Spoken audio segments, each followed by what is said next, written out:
Motivate your listeners. They're all staring at you with that look, the one that says you're finished. The people who used to believe, they've gone quiet. Your own family, your closest friends, they're whispering now, asking when you'll finally accept reality. Maybe it's time to move on, they say. Maybe this just isn't for you. God, that cuts deeper than any failure ever could, because when the people who are supposed to stand with you start looking at you like you're lost, that's when you feel truly alone. You've been stripped down to nothing. No safety net, no backup plan, no money in the bank. You check your pockets and there's nothing there but dust and regret. You're sitting in the wreckage of your own life, surrounded by the evidence of every wrong turn, every miscalculation, every moment you zigged when you should have zagged. The car's gone, the house is gone, the stability you once had, gone. And now people are actually laughing, not with you, but at you, at your dreams, at your insistence that you're gonna make something of this disaster. Some days you'll wonder if they're right. You'll question everything, your judgment, your sanity, your worthiness. You'll ask yourself if you really are crazy for still believing when the scoreboard screams that you should quit.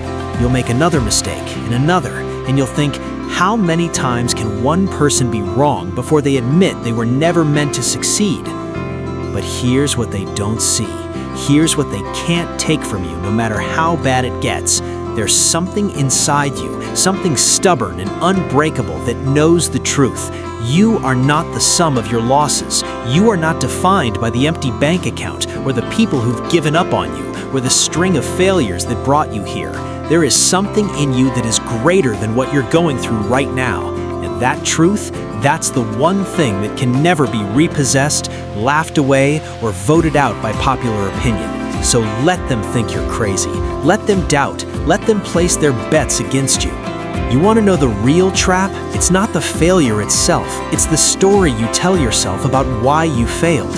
It's because I didn't have the right connections. It's because of the divorce. It's because I got sick at the wrong time.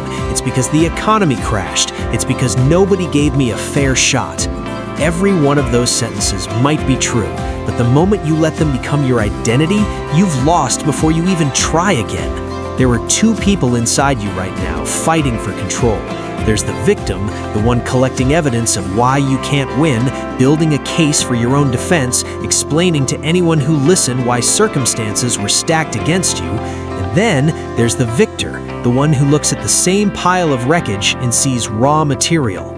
You have to kill the victim, not ignore it, not suppress it. Kill it, because that voice will poison everything. It will turn every setback into proof of your inadequacy. It will make you small, reactive, and powerless. The victor doesn't deny what happened.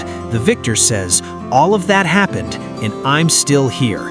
Now watch what I do next. Michael Jordan missed over 9,000 shots in his career. He lost almost 300 games. 26 times he was trusted to take the game-winning shot and missed, and he said those failures were exactly why he succeeded. You think your current streak of losses disqualifies you? It doesn't. It qualifies you. Every mistake you've made, every door slammed in your face, every humiliating moment you fell short, those aren't signs you should quit. They're the curriculum. They're the 9,000 shots you have to miss before you become unstoppable. The people watching you fail don't understand this. They see the misses and think, this person can't shoot. But you're learning the angles. You're developing the muscle memory. You're building the calluses that will let you handle what's coming next. Right now, you're not losing. You're paying tuition. And the education you're getting in this pit, in this season of relentless failure, is worth more than any success that came easy ever could be. So stop counting your losses like they're evidence against you. Start counting them like Michael did, as the price of admission to greatness. You're not falling behind. You're right on schedule. Here's where you separate yourself from everyone else. While they're running from the crisis, you're gonna run straight into it. Most people see the chaos and immediately start making excuses, creating distance, looking for the exit. But you're gonna get obsessed. You're gonna sweat every single detail. You're gonna study this problem from every angle until you know it better than anyone alive. And yes, people are gonna think you've lost your mind. They'll say you're taking it too seriously, that you're overthinking it, that you need to relax, take a break, get some perspective. They'll call you intense, obsessive, unbalanced. Let them, because while they're sleeping in, you're up at dawn dissecting what went wrong. While they're scrolling, you're drilling the fundamentals. While they're waiting for motivation, you're building discipline brick by brick in the dark where nobody's watching. This is not the time to ease up.